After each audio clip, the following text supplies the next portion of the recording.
ओम सभी को नमस्ते। मंत्रोच्चारण। मैं अनिल कुमार। ओम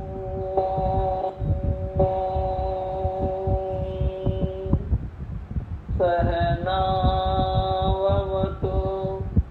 सहनौ भुनक्तु सह वीर्यं कर्वावहै तेजस्विनावधीतमस्तु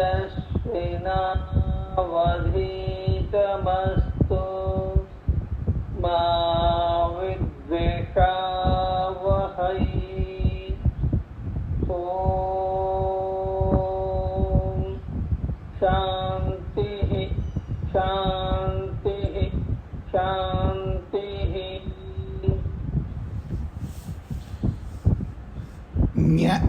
न्याय दर्शन की कक्षा संख्या 6 है। प्रथम अध्याय के प्रथम आहनिक का प्रथम सूत्र चल रहा है। प्रसंग है प्रमाण और प्रमेय के अंतर्गत बाकी 14 पदार्थ आते हैं, फिर भी उनको अलग क्यों पड़ा है, ये प्रसंग है।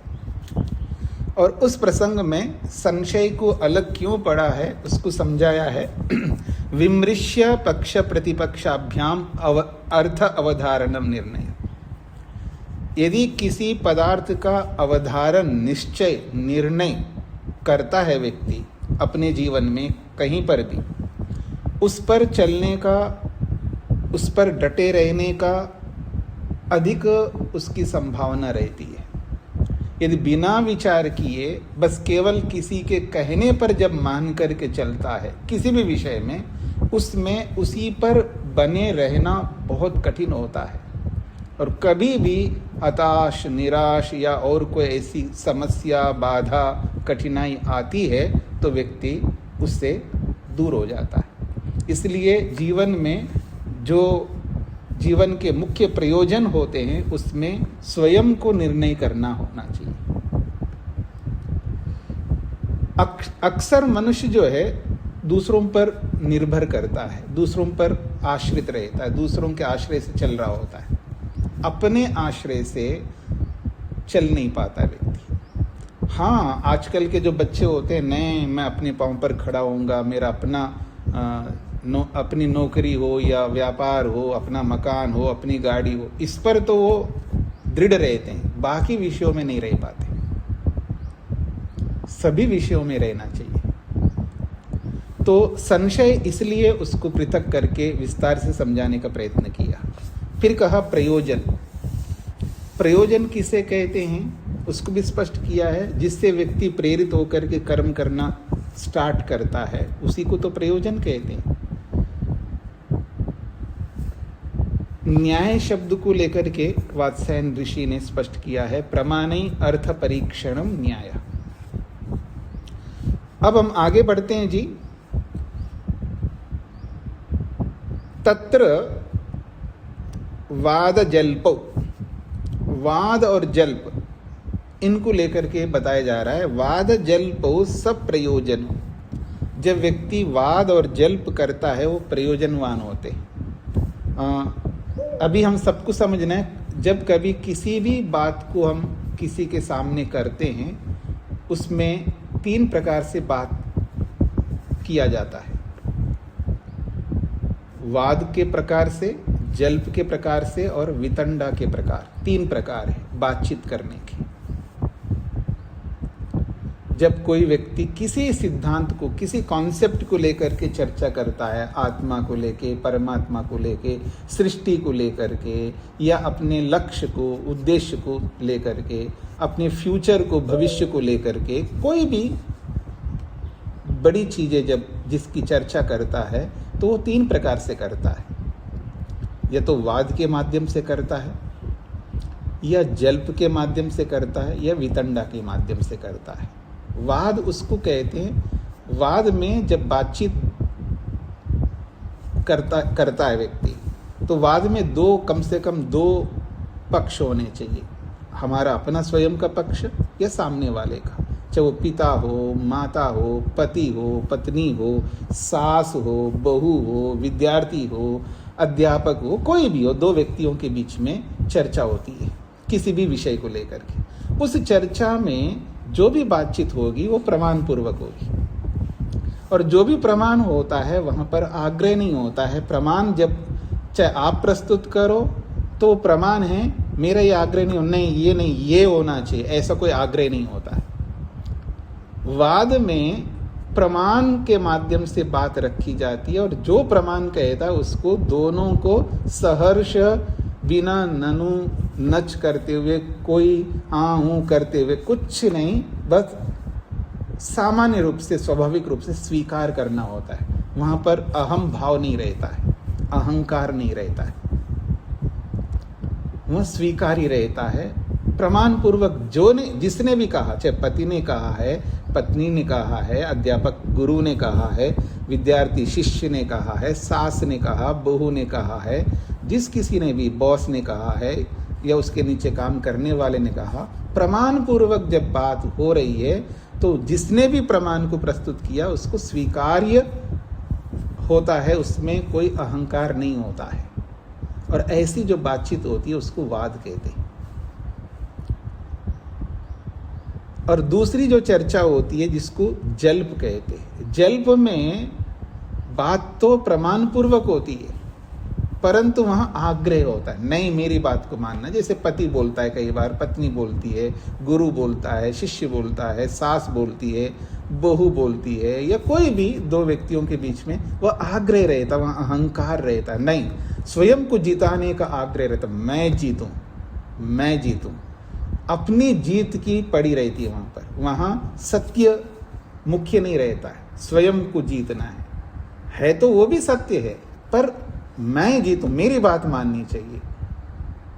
जैसे पति है, पत्नी है, दो व्यक्ति कोई भी हो, दोनों सही कह रहे होते हैं, दोनों की बात में कोई गलती नहीं है। जैसे कोई, हम इधर से चलते हैं जी, थोड़ा सा टाइम सेव हो जाएगा, तो दूसरे ने कहा नहीं इधर से चलते हैं, नहीं वहाँ पर ट्रैफिक होता है, उधर से नहीं मैंने बोल दिया ना, बस उधर से चलते हैं।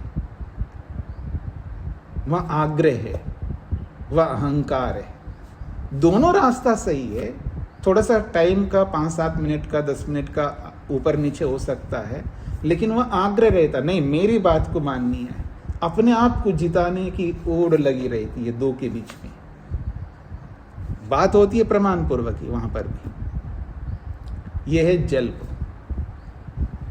तीसरी बात होती है वितंडा। वितंडा उसको कहते हैं, वहां पर प्रमाण पूर्वक बात नहीं होती है, वहां पर तो सामने वाले को हराना है, बस और कुछ नहीं। सामने वाला चाहे कैसा भी, वो उचित है अनुचित है ये नहीं देखता व्यक्ति, वो प्रमाण पूर्वक कह रहा है या अप्रमाण पूर्वक कह रहा है, चाहे आप कुछ भी हो, आई डोंट केयर, बस आपका खंडन करना है मेरे को। कोई भी अनर्गल बात करना, कुछ भी बोल करके बस खंडन करना ही उसका लक्ष्य होता है। वहाँ हार जीत लक्ष्य नहीं होता है, सिद्धांत लक्ष्य नहीं होता है, बस वहाँ खंडन करना मात्र लक्ष्य होता है।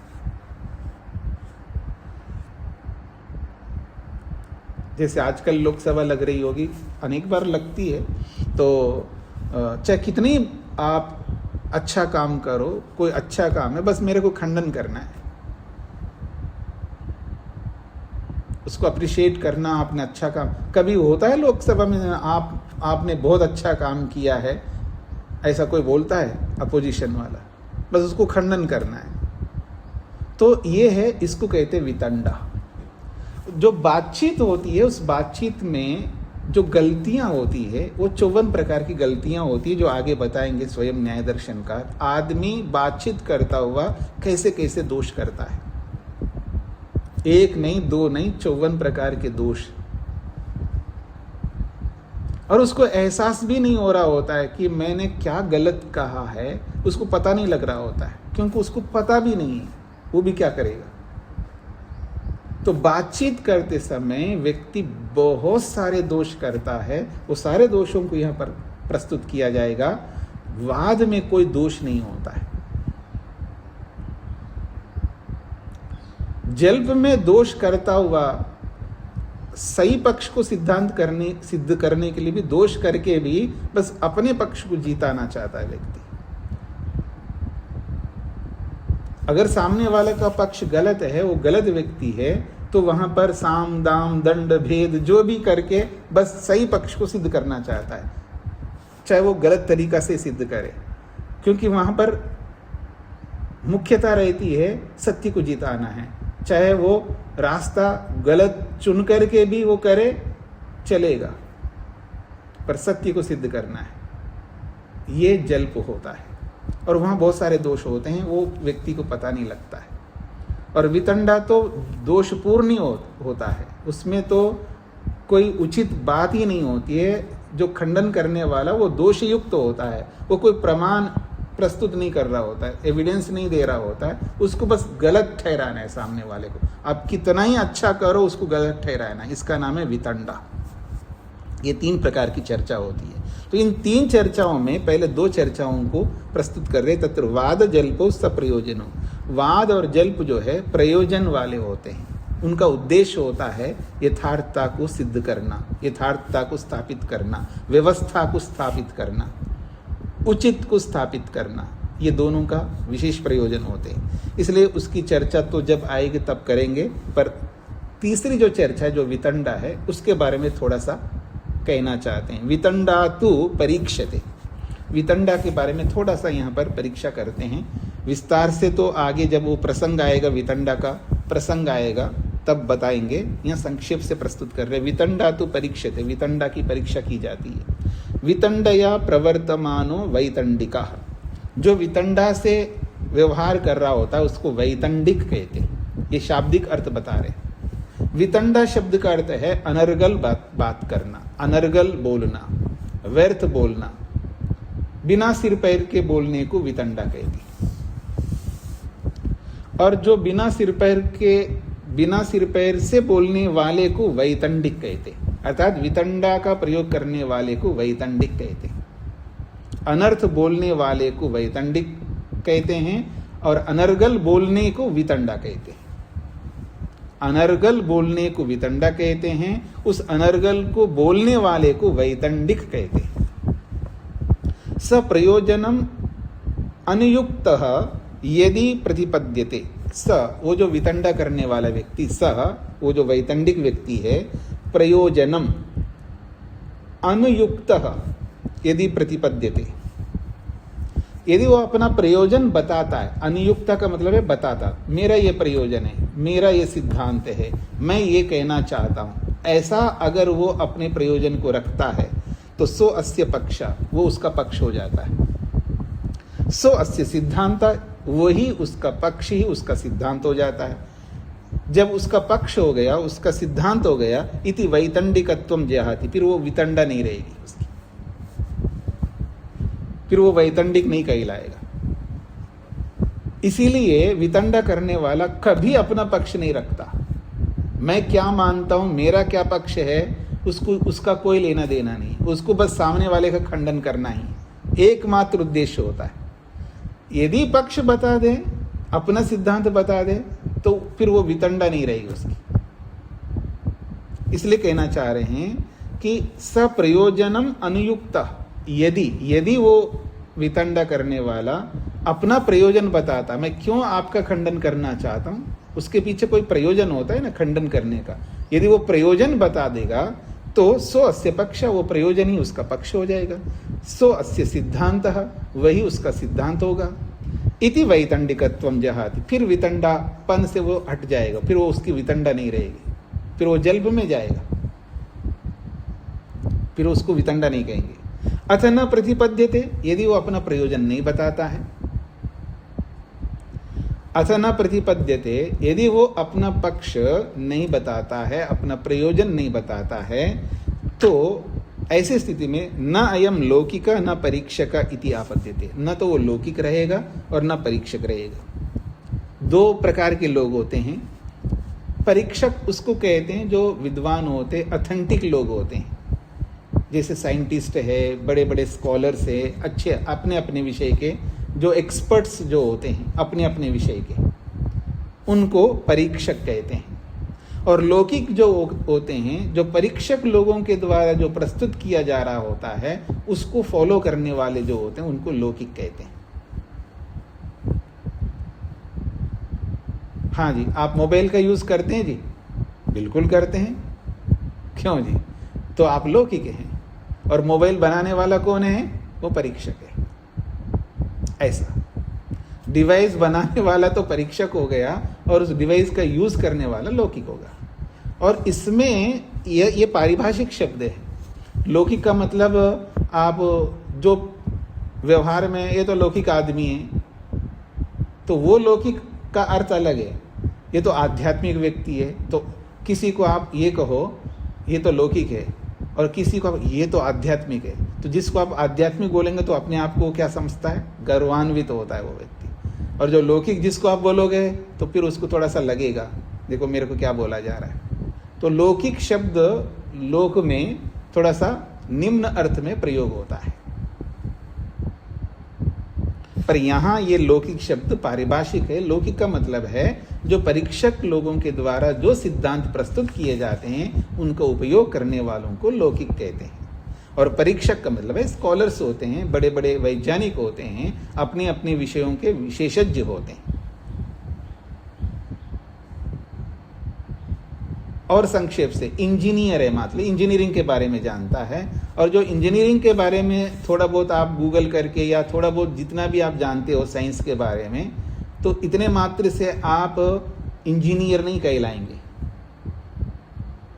आप मान लीजिए रोगी, इतने बड़े रोगी बन गए और कई महीनों से, कई सालों से उसी रोग से आप ग्रस्त हैं, तो उस रोग के बारे में आप बहुत जानेंगे, उसके मेडिसिन के बारे में, उस डिजीज के बारे में बहुत कुछ जान लोगे, क्योंकि आप उसी में जी रहे हो।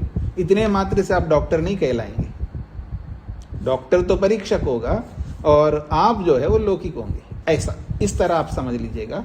तो कहते हैं जब आप अपना पक्ष ही नहीं स्वीकार कर रहे हो, तो ना तो आप साधारण जो लौकिक है वो भी नहीं है, और ना परीक्षक है आप तो गए गुजरे हैं, आप तो राक्षस प्रवृत्ति के हैं। ये इसका तात्पर्य है। अथ अपि परपक्ष प्रतिषेध ज्ञापनम प्रयोजनम ब्रवीति।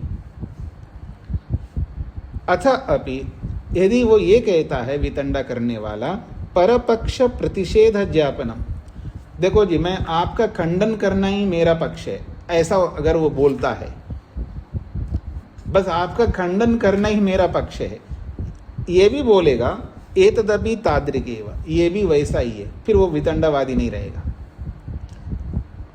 अर्थात वो अपना पक्ष रखते ही वो वितंडा उसकी रहेगी नहीं, वितंडापन हट जाएगा। इसलिए वो पक्ष कभी नहीं रखता है।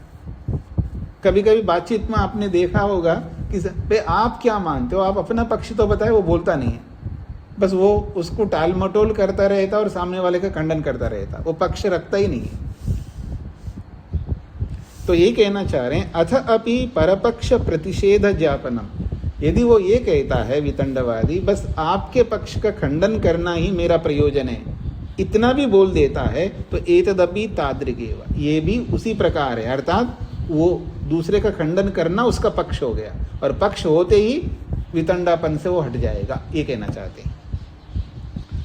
इसी बात को 4 शब्दों से समझा रहे हैं। यो ज्ञापयति, यो जानाति, ये न जाप्यते, यच्च जाप्यते। ये 4 क्रियापद दिए हैं यहाँ पर। यह ज्ञापयति, यह तो सर्वनाम हो गया, कर्ता के लिए आ रहा है, और ज्ञापयति क्रियापद है। तो चारों में वही है, बस केवल उसका कथन क्रियापदों में थोड़ा सा अंतर है। यो ज्ञापयति, जो बताता है, अर्थात वितंडावादी। तो यो ज्ञापयति का अर्थ है वैतंडिक, जो वितंडावादी, जो भी बताता है वो, उसके लिए आया है यो ज्ञापयति। फिर कहा यो जानाति, और जो वितंडावादी के द्वारा जो बताया गया है उसको यो जानाति, जो जान रहा है वो है प्रतिवादी, सामने वाला। यो जानाति ये प्रतिवादी हो गया। यो जापयति को आप वैतंडिक लिख लीजिएगा, ये वितंडावादी है जो बोल रहा है, और यो जानाति ये प्रतिवादी है जो सुन रहा है उसकी बात को। तीसरी बात, ये न जाप्यते, जिसके द्वारा वो बता रहा है। वैतंडिक जो है, वितंडवादी, ये न जाप्यते मतलब जिसके द्वारा बता रहा है। जिसके द्वारा का मतलब है जो खंडन करने का उसका कोई हेतु होगा ना, जिस हेतु से वो खंडन कर रहा है, वो है यहाँ पर ये न जाप्यते का अर्थ, यानी वैतंडिक का हेतु। फिर कहा यच्च जाप्यते, और जो जनाया जा रहा है अर्थात जो बात कही जा रही है। एतच्च प्रतिपद्यते, यदि इन चारों में से कोई भी वो प्रस्तुत करता है, तदा उस स्थिति में वैतंडिकत्वम जहाति, वो अपने वितंडपन से छूट जाएगा, अर्थात वितंडावादी नहीं रहेगा, फिर वो वितंडा नहीं माना जाएगा, वो जल्प में चला जाएगा, पक्ष रखते ही जल्प में जाएगा, ये इसका तात्पर्य है। इन शब्दों में उलझना नहीं है। जो व्याकरण जानता है, जो भाषाविद है संस्कृत, वो इसका सरल अर्थ एकदम समझ में आएगा उसको, और भाषाविद नहीं है, व्याकरण पता नहीं है, तो परेशान होता रहे, ये क्या है, ये यो जापेति, यो जानाति, ये न जाप्यते, यच्च जाप्यते, वो परेशान होता रहेगा। आपको परेशान बिल्कुल नहीं होना है, बस आपको ये समझना है, ये चार बातें कही है, चार क्रियाएं दिए हैं, ये वितंडावादी को ध्यान में रख करके दिया है। यो जाप्यति, जो वितंडावादी कुछ बता रहा है, किसको बता रहा है, सामने वाले दूसरे व्यक्ति को, तो यो जानाति, उसके बताए हुए को जो जान रहा है प्रतिवादी, आप क्या कह रहे हैं उसको वो जान रहा है कि आप ये कहना चाहते हैं, ऐसा वो जान रहा है। और ये न जाप्यते, जिस हेतु के द्वारा वैतंडिक बोल रहा है, उस हेतु को यहाँ पर ये न जाप्यते से किया है। और यच्च जानाति, और जो बताया जा रहा है हेतु के द्वारा, उसको जो जाना जा रहा है उसको कहा जा रहा है। इन चारों में से किसी एक बात को स्वीकार करता है वैतंडिक, तदा उस स्थिति में वैतंडिकत्वम जहाति, वो वितंडापन से ही हट जाता है, अर्थात वो वैतंडिक नहीं कहलाएगा, अर्थात उसकी वितंडा नहीं मानी जाएगी, वो जल्प में चला जाएगा, ये इसका तात्पर्य है। अथ न प्रतिपद्यते, वो कुछ भी स्वीकार करने को तैयार नहीं होता है। परपक्ष प्रतिषेध ज्ञापनम प्रयोजनम, बस केवल खंडन करना ही मात्र उसका प्रयोजन रहता है। बस खंडन, जो भी आप प्रस्तुत करो उसका खंडन करता जाएगा, जो भी आप बोलते जाओ उसका खंडन करता जाएगा। इति एतद अस्य वाक्यम अनर्थकम भवति, तब उसका ये वाक्य जो है अनर्थकारी होता है, इसी को वितंडा कहते हैं। क्योंकि आप कुछ भी प्रस्तुत करो उसका खंडन करना उसका उद्देश्य रहता है। इति एतद अस्य वाक्यम अनर्थकम भवति, इसलिए उसका वाक्य, वो जो वो खंडन कर रहा है वो वाक्य अनर्थकारी होता है। इसलिए वितंडा की परिभाषा दी है, वाक्य समूहश्च स्थापनाहीनो वितंडा। वितंडा किसको कहते जी, वाक्य समूह, जिन वाक्यों का समुदाय प्रस्तुत करता है, जो वाक्य बोलता जा रहा है खंडन के वाक्य, उन वाक्यों में स्थापनाहीन, उसकी स्थापना नहीं रहती है, उसका प्रयोजन नहीं रहता। मैं ये मानता हूं, मेरा ये पक्ष है, ये होना चाहिए, ऐसी कोई स्थापना नहीं करता है, उसको कहा स्थापनाहीनः। उसके कथन में, उसके वाक्यों में किसी भी सिद्धांत की स्थापना नहीं होती। मैं ये मानता हूं, मेरा ये पक्ष है, ये होना चाहिए, ऐसी कोई स्थापना न करना, केवल वाक्य समूह, केवल खंडन करने के वाक्यों को बोलते जाना, उसका नाम है वितंडा। तस्य यद अभिधेयम प्रतिपद्यते, यदि उन वाक्य समूहों के द्वारा कोई अभिधेय, अभिधेय का मतलब है कोई अपना पक्ष, कोई अपना सिद्धांत प्रतिपद्यते, वो प्रस्तुत करता है, सो अस्य पक्षः, फिर वो उसका पक्ष होगा। और पक्ष है तो स्थापनीय बोलते, अपने पक्ष की स्थापना करना होता है बातचीत में। जब तक अपने पक्ष की स्थापना नहीं करोगे तो बातचीत कैसे होगी। मतलब दो व्यक्ति है, जैसे मान लो जी पति और पत्नी हैं, पति कुछ कहता जा रहा है और पत्नी नहीं, ये ऐसा नहीं, ऐसा नहीं, मना करती जा रही है, अथवा पत्नी कुछ कह रही है और पति मना करता जा रहा है। भाई आप मना कर रहे हो, उसका कारण बताना पड़ेगा ना, आप क्या मानते हो। वो कुछ बोल नहीं रहा, बस खंडन करता जा रहा है, चाहे वो पति हो या पत्नी हो, गुरु हो, विद्यार्थी हो, सास हो, बहू हो, या कोई भी हो। यदि आप अपना पक्ष रखते हो तो आपको उसकी स्थापना, नहीं मैं ऐसा मानता हूँ, मेरा ये सिद्धांत है, आपको बताना पड़ेगा, और बताते ही फिर वितंडापन नहीं रहेगा, ये कहना चाहते हैं। अथ न प्रतिपद्यते, यदि वो बताता नहीं है तो प्रलाप मात्रम अनर्थकम भवति, उसको प्रलाप कहते, अनर्थकारी कहते, अनर्गल बात कहते हैं। उस अनर्गल बात को ही वितंडा कहते हैं। वितंडात्वम निवर्तता इति, और वो पक्ष रखते ही फिर वितंडापन अनर्गल बात से हट जाएगा, फिर उसका पक्ष हो जाएगा, ये कहना चाहते हैं। हाँ जी, स्वामी वेद मित्रानंद जी को क्या कहना है?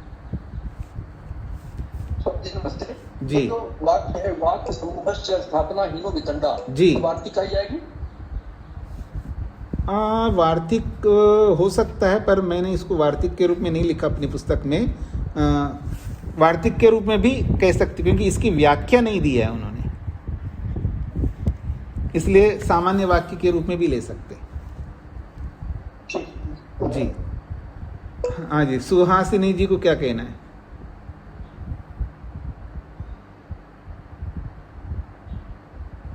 माइक खोलिए। हाँ जी, आवाज नहीं आ रही है आपकी।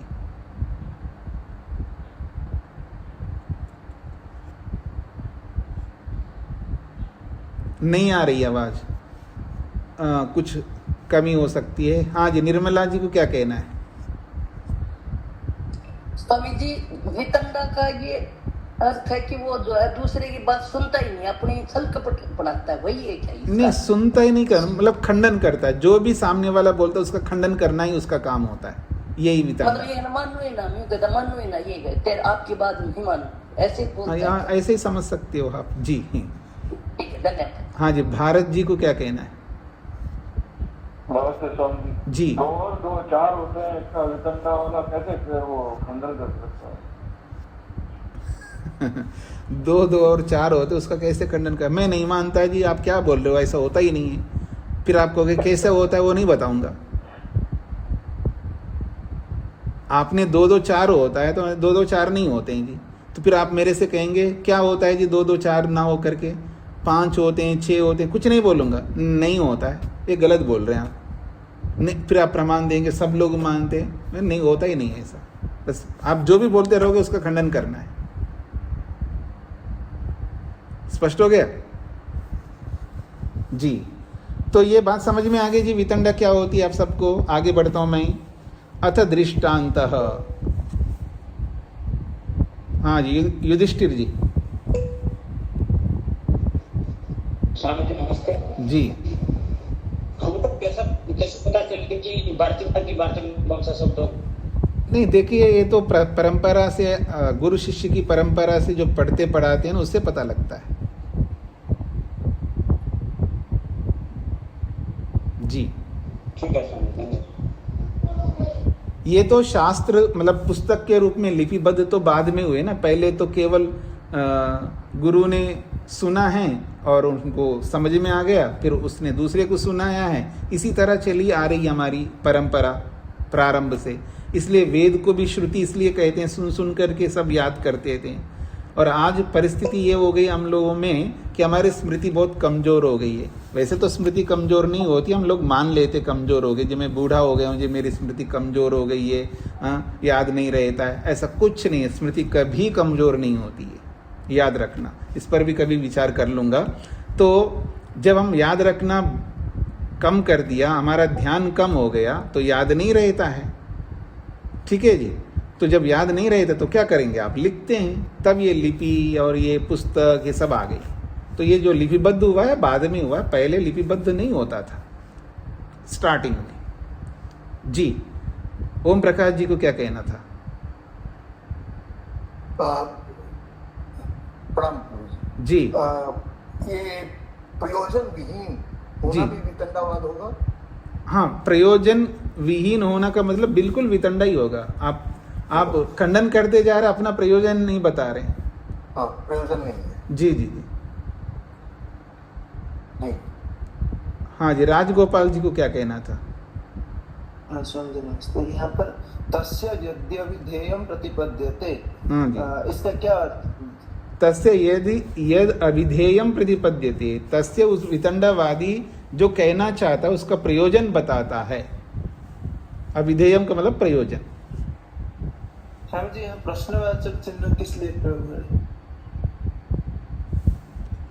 नहीं, प्रश्न यदि ऐसा वो बोलता है तो प्रश्न ही तो है ये।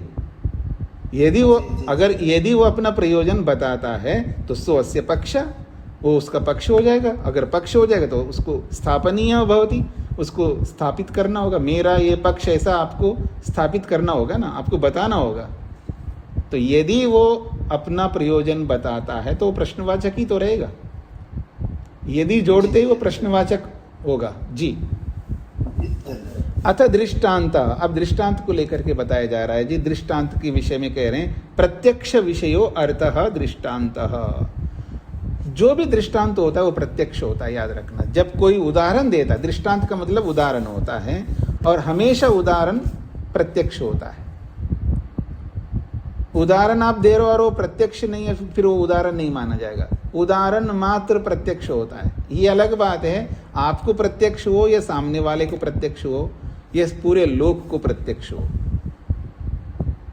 प्रत्यक्ष का अर्थ यहाँ पर मैंने अपने साक्षात अपने इंद्रियों से देखा, ये इसका तात्पर्य नहीं है। प्रत्यक्ष का अर्थ है सर्वमान्य, सब लोग मानते हैं, सब लोगों को पता है ये बात, ये है प्रत्यक्ष।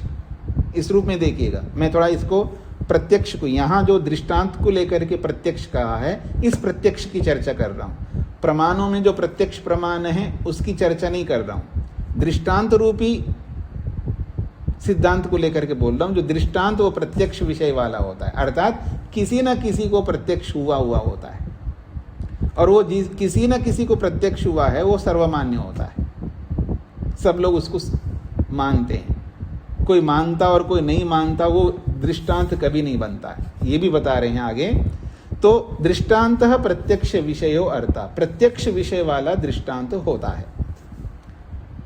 कैसा होता है वो? यत्र लौकिक परीक्षकानां दर्शनम न व्याहन्यते। ये विशेष बात है दृष्टांत के संदर्भ में।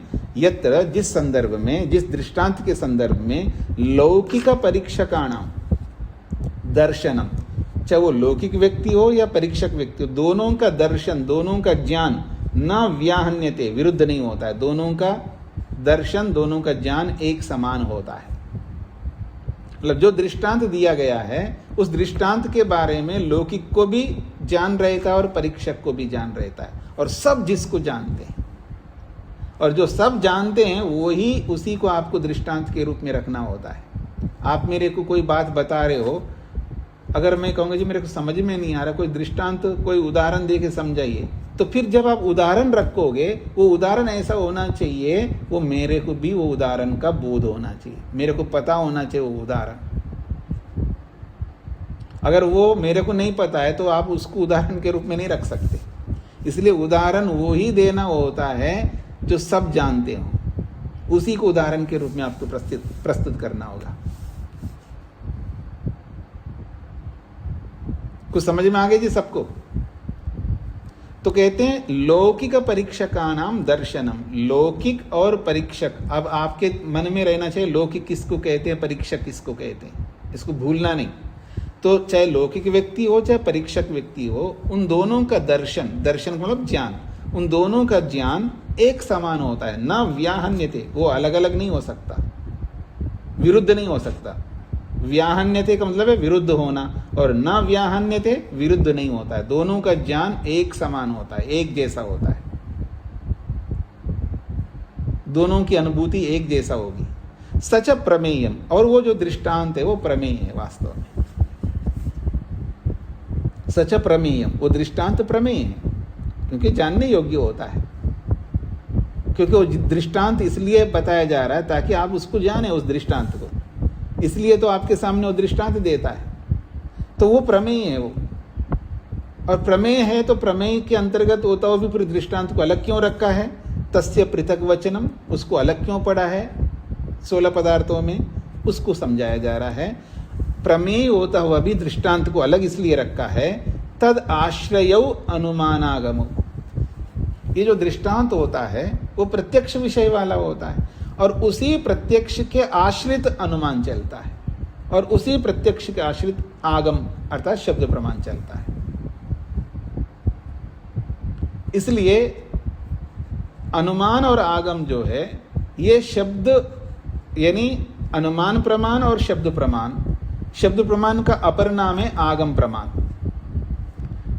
तो आगम और अनुमान प्रत्यक्ष के सहारे से चलते हैं। अगर प्रत्यक्ष को हटा दो, कोई अनुमान नहीं हो सकता, कोई शब्द प्रमाण नहीं हो सकता।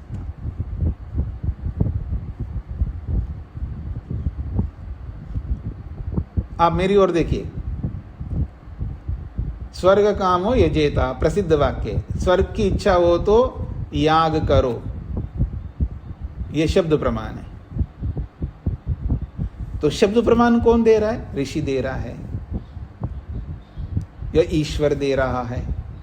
तो उनको तो प्रत्यक्ष है ना स्वर्ग, क्यों जी? स्वर्ग उनको प्रत्यक्ष है।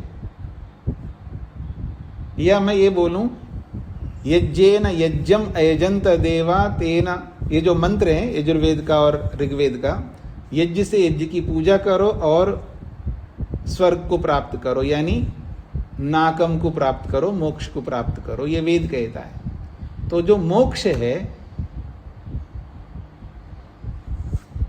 ये प्रत्यक्ष किसको है? ईश्वर को है। उस प्रत्यक्ष के आधार पर ही शब्द प्रमाण है। ये शब्द प्रमाण हमारे लिए, क्योंकि हमें प्रत्यक्ष नहीं है ना। क्योंकि शब्द प्रमाण किसके लिए होता है? जिसको प्रत्यक्ष नहीं उसके लिए शब्द प्रमाण होता है, याद रखना। शब्द प्रमाण का प्रयोग कौन करता है? जिसको प्रत्यक्ष नहीं है। अनुमान प्रमाण का कौन प्रयोग करता है? जिसको प्रत्यक्ष नहीं है।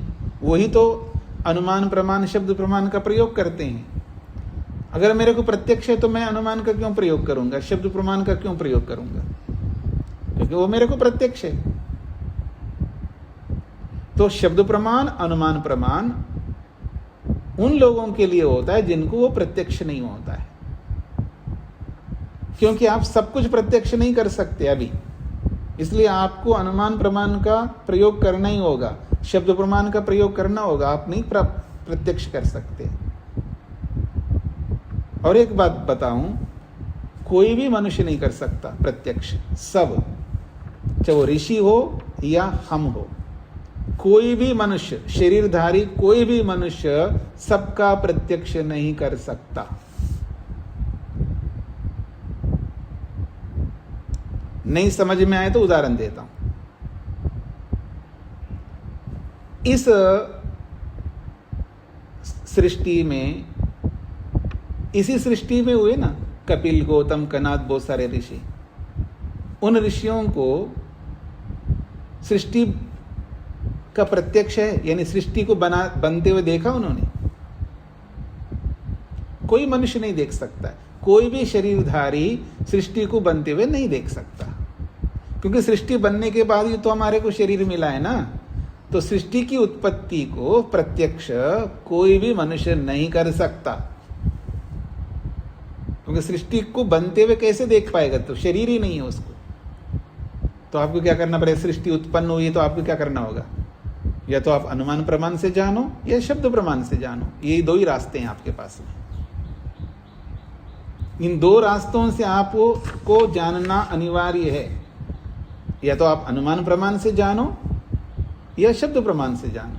अनुमान प्रमाण से कैसे जानोगे? अरे जो उत्पन्न होती है वो समाप्त होती है, जो उत्पन्न होती है वो बिगड़ती है, जो बनता है वो बिगड़ता है, ठीक है ना। ये सिद्धांत है, एक शाश्वत सिद्धांत है। तो सृष्टि बनी है पर मैंने देखा नहीं है प्रत्यक्ष, कैसे मानूं? अरे इसको तोड़ करके देखो ना, तो टूटती है नहीं टूटती है सृष्टि, धरती फटती है नहीं फटती है, भूकंप अर्थक्वेक आता है नहीं आता है, आंधी तूफान आते नहीं आते, पहाड़ नहीं टूटते हैं। तो बिगड़ रही है ना सृष्टि, तो बिगड़ती है तो बनी है, जो बनी है वो बिगड़ी। तो बनी है ये सिद्ध करना है आपको, सृष्टि बनी है, पहले से विद्यमान नहीं है। ये सृष्टि शाश्वत नहीं है, ये पहले से विद्यमान है, शाश्वत है, ऐसा नहीं है। ये सृष्टि बनी है, मैं नहीं मानता तो आपको मानना होगा। कैसे? अनुमान प्रमाण से। एक तो ये है, और दूसरा है शब्द प्रमाण से। वेद कहता है, ठीक है आप वेद को नहीं मानते तो किसी को तो मानोगे ना। दुनिया में कोई ऐसा मनुष्य नहीं है जो शब्द प्रमाण को नहीं मानता हो, कोई भी नहीं है। एक भी व्यक्ति आप नहीं दे सकते मेरे को कि ये व्यक्ति शब्द प्रमाण को नहीं मानता। ये अलग बात है, वो वेद रूपी शब्द प्रमाण को नहीं मानता होगा, साइंस रूपी शब्द प्रमाण को मानता है।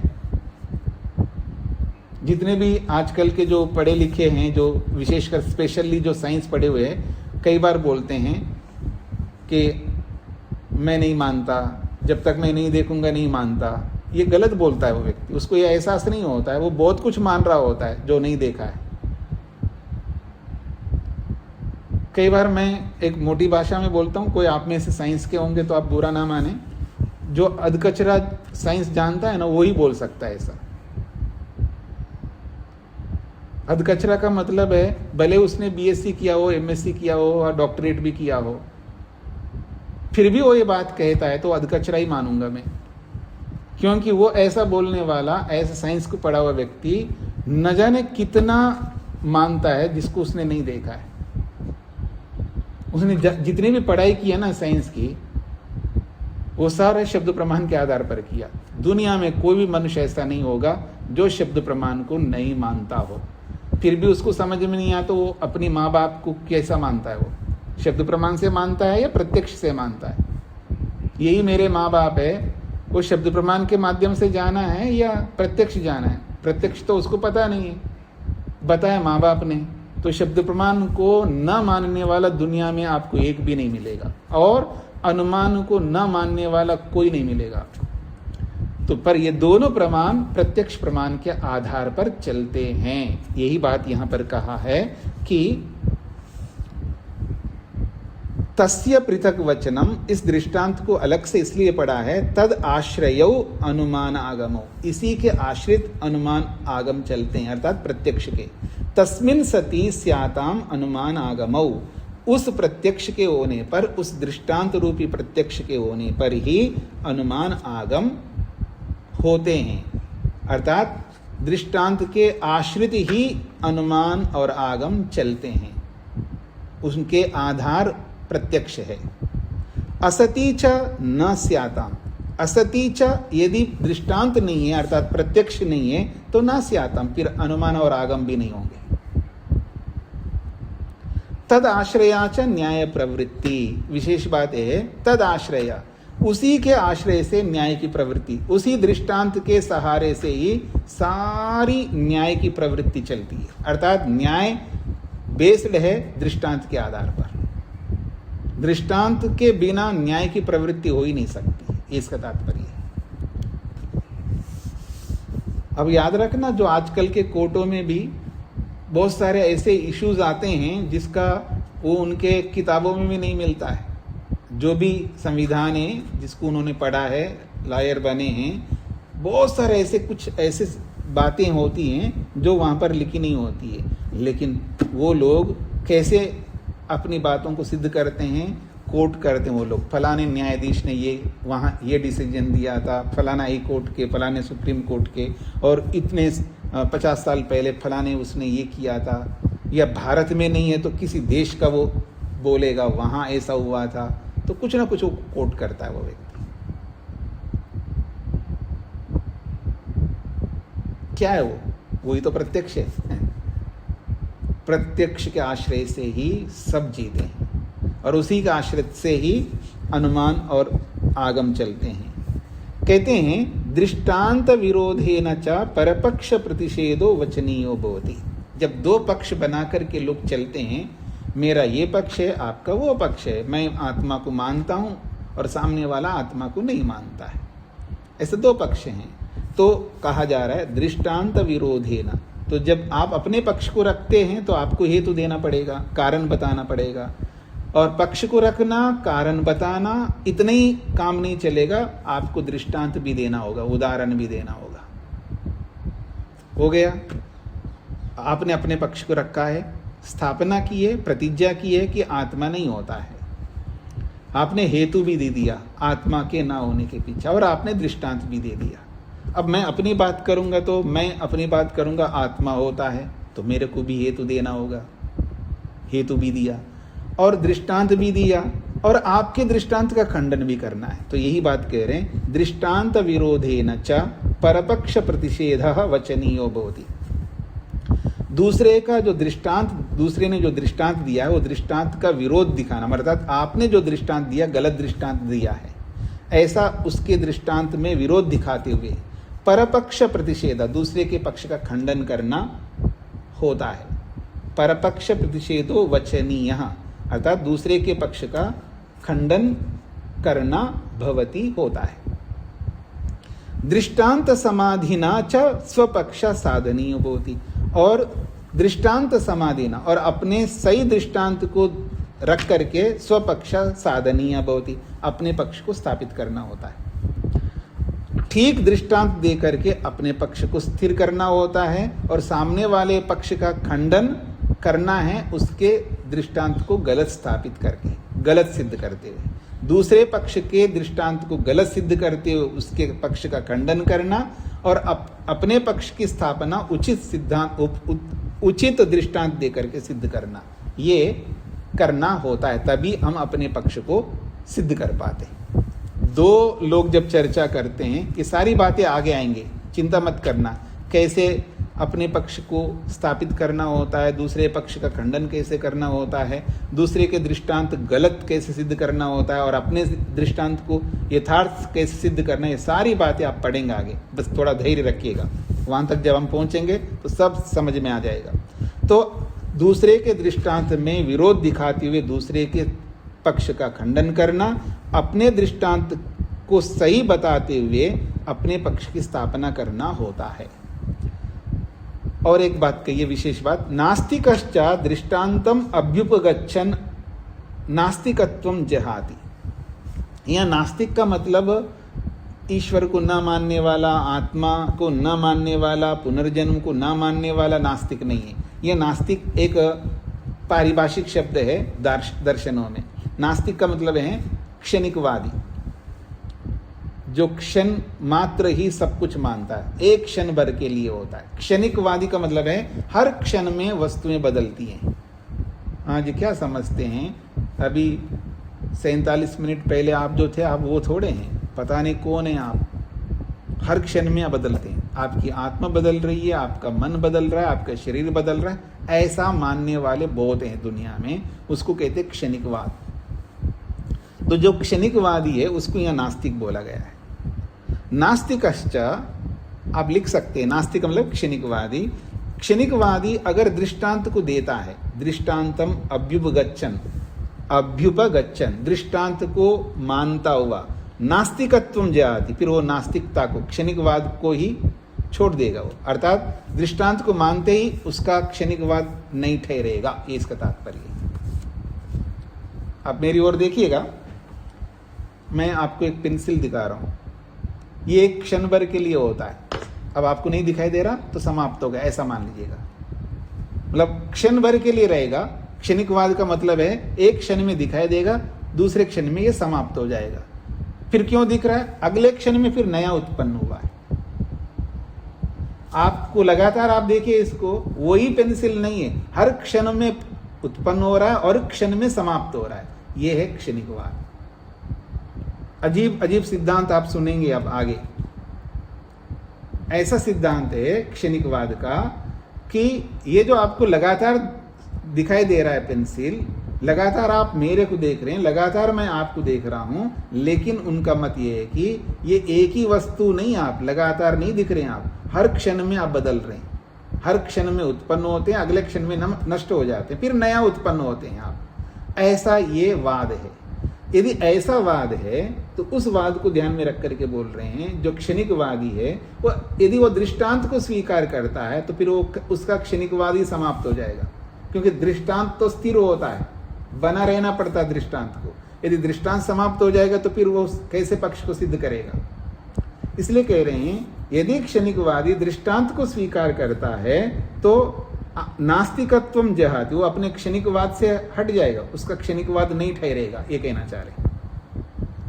अनभ्युपगच्छन किम साधना परम उपालभेता इति। अनभ्युपगच्छन, यदि वो दृष्टांत को स्वीकार ही ना करें तो किम साधना, फिर किसको साधन बना करके परम उपालभेता, दूसरे का खंडन कैसे करेगा? दृष्टांत को स्वीकार करते हैं तो क्षणिकवाद पन हट जाएगा, और दृष्टांत को नहीं स्वीकार करेगा तो किसको साधन बना करके सामने वाले का खंडन करेगा?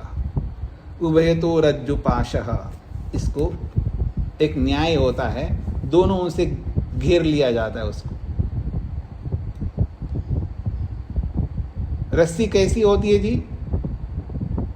रस्सी, उसके दोनों छोर होते हैं ना, इधर से भी अगर उसमें कोई रिंग डालो रस्सी में तो इधर से भी निकाल सकते, उधर से भी निकाल सकते, कहीं किधर से भी निकाल सकते, लेकिन दोनों ओर से आपने ऐसा बांध के रख दिया, नहीं, कहीं नहीं निकल सकता वो व्यक्ति। उसको कहते हैं उभय तो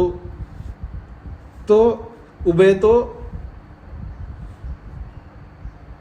बद्ध, क्या बोला था मैंने, उभय तो रज्जु पाशा, हाँ, उभय तो रज्जु पाशा, यानी दोनों ओर से वो बंध गया, न इधर निकल सकता ना उधर निकल सकता। अगर दृष्टांत को माने तो उसका क्षणिकवादपन नहीं रहेगा, और दृष्टांत को नहीं मानेगा तो वो अपने पक्ष की सिद्धि नहीं कर सकता, सामने वाले का खंडन नहीं कर सकता। ये इसका तात्पर्य है। निरुक्तेन च दृष्टांतेन शक्यम अभिधातुम, निरुक्तेन च दृष्टांतेन, यदि दृष्टांत को कहता है तो शक्यम अभिधातुम, फिर अपने पक्ष को सिद्ध कर पाएगा, अर्थात दृष्टांत को बिना बताए अपने पक्ष की सिद्धि नहीं कर पाएगा। इसलिए दृष्टांत का नियम बनाया है, साध्य साध्यर्म्यात् तद्धर्म भावी दृष्टांत उदाहरणम। ये सूत्र है, आगे आएगा। उदाहरण किसे कहते हैं, उदाहरण की परिभाषा की है इसमें, साध्य साध्यर्म्यात् तद्धर्म भावी दृष्टांत उदाहरणम। साध्य कहते हैं सिद्ध करने योग्य को, साध्य ये पारिभाषिक शब्द है। साध्य इसका अर्थ है सिद्ध करने योग्य। जैसे आत्मा नित्य है, आपको सिद्ध करना होगा, तो अब आत्मा क्या है, वो साध्य है, अर्थात सिद्ध करने योग्य है।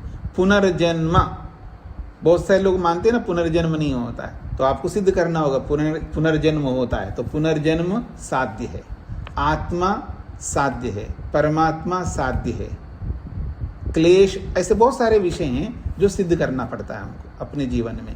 तो साध्य का अर्थ है सिद्ध करने योग्य, और साध्यर्म्यात्, उस साध्य जो सिद्ध करने योग्य पदार्थ है उसके जो धर्म हैं, उसके अंदर जो गुण हैं, उन गुणों की समानता दृष्टांत में हमको दिखाना होता है। जब दृष्टांत देते हैं तो साध्य के अंदर जो गुण दिखते हैं वैसा ही मिलते जुलते गुण उदाहरण में होना चाहिए, और दोनों में समानता होनी चाहिए, तभी उस उदाहरण को आप देख सकते हैं। हाँ जी, किसका नाम ले लूं? अनीता जी, क्या गाती है, कमाल है, तो कोयल है। उदाहरण क्या दिया है? कोयल का। मतलब कोयल तो काला होता है, अनीता जी तो काली नहीं है। क्या धर्म मैंने दिखाया है कोयल में? ये तो कोयल है। तो कोयल में, कोयल जो गाता है ना, गाता या गाती है जो भी आप मानो, तो जो कोयल गाती है उसका जो गला है, कंठ है, वैसा कंठ अनीता जी के पास है। ये उदाहरण दिया मैंने।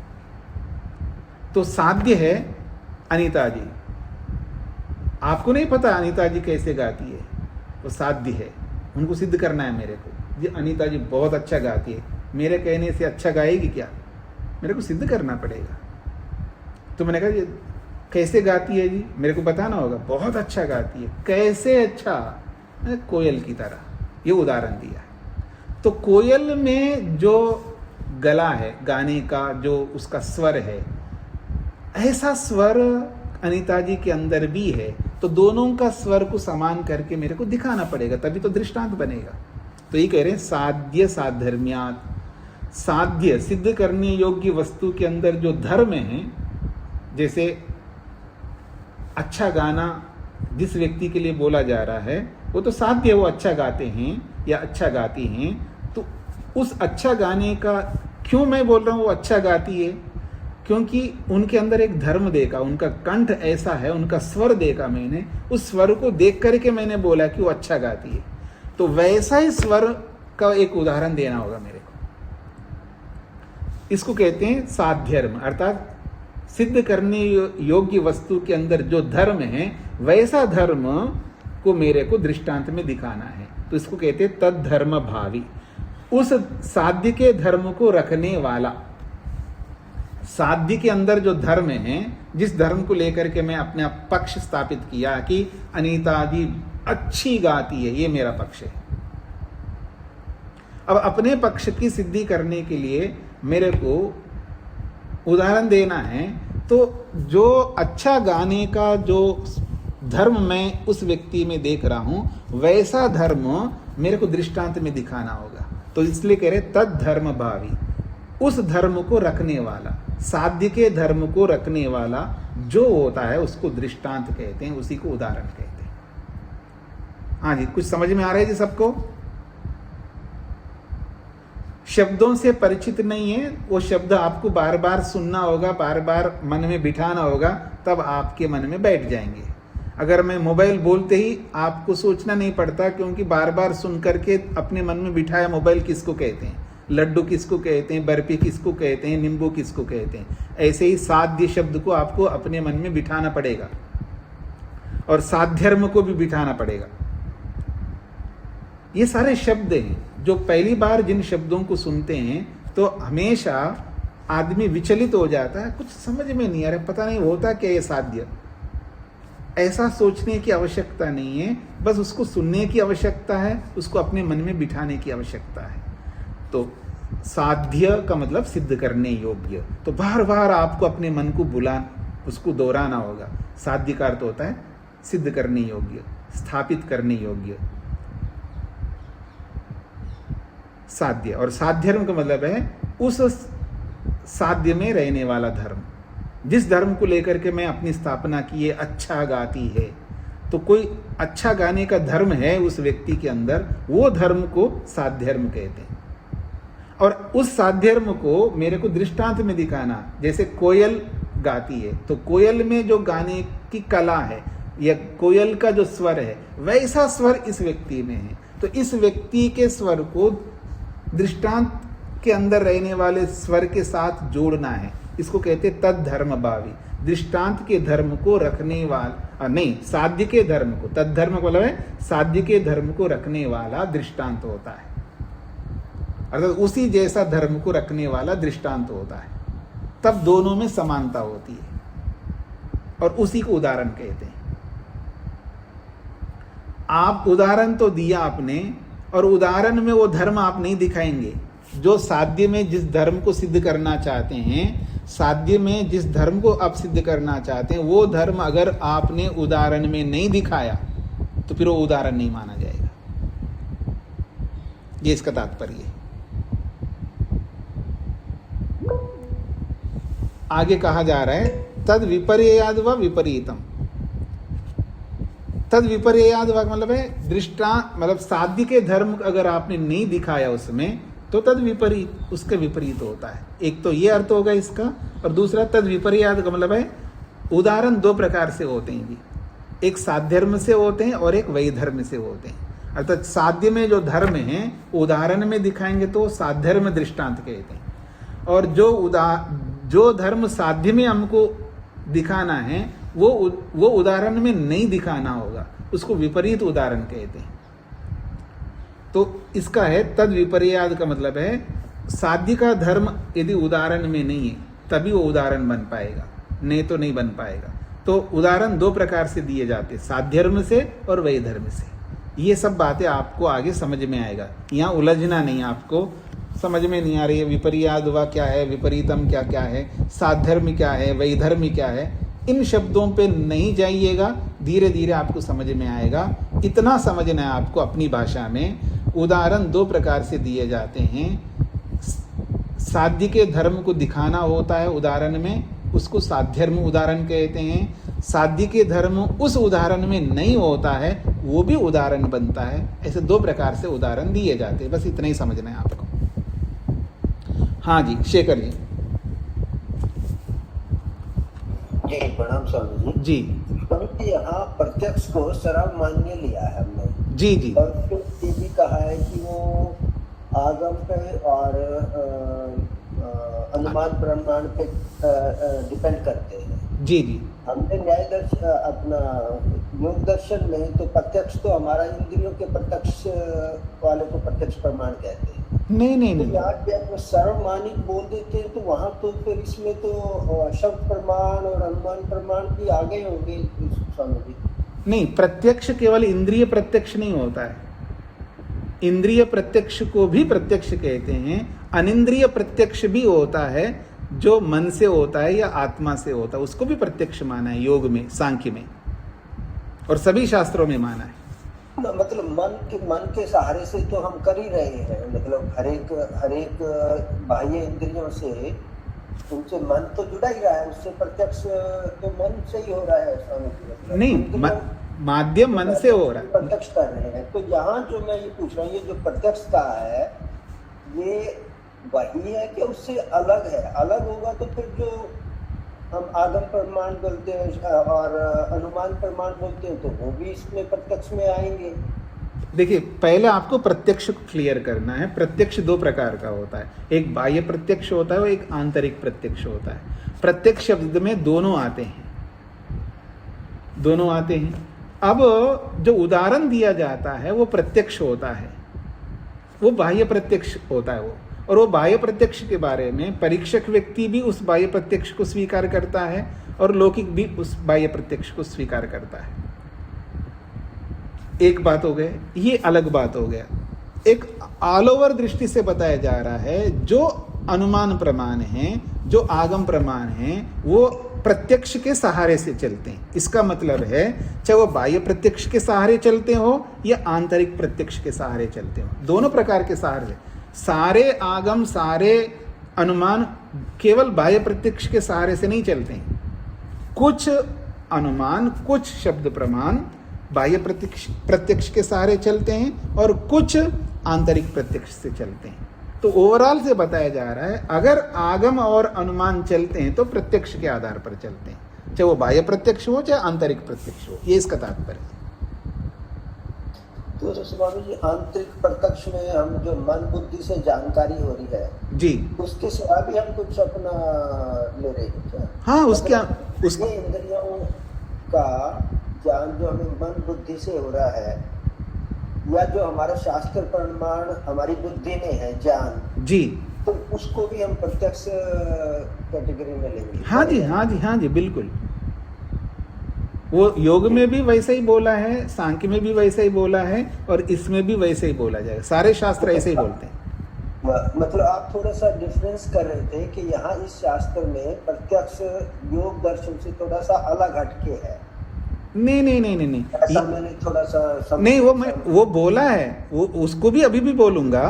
यहाँ जो दृष्टांत जो दिया है, केवल दृष्टांत के पक्ष में बोला है वो बात। ये जो दृष्टांत हम देते हैं वो दृष्टांत बाह्य प्रत्यक्ष से ही होता है, और जब ऑल ओवर दृष्टि से जब प्रत्यक्ष प्रमाण को लेंगे वो केवल बाह्य प्रत्यक्ष नहीं होता है। ये मेरा तात्पर्य था।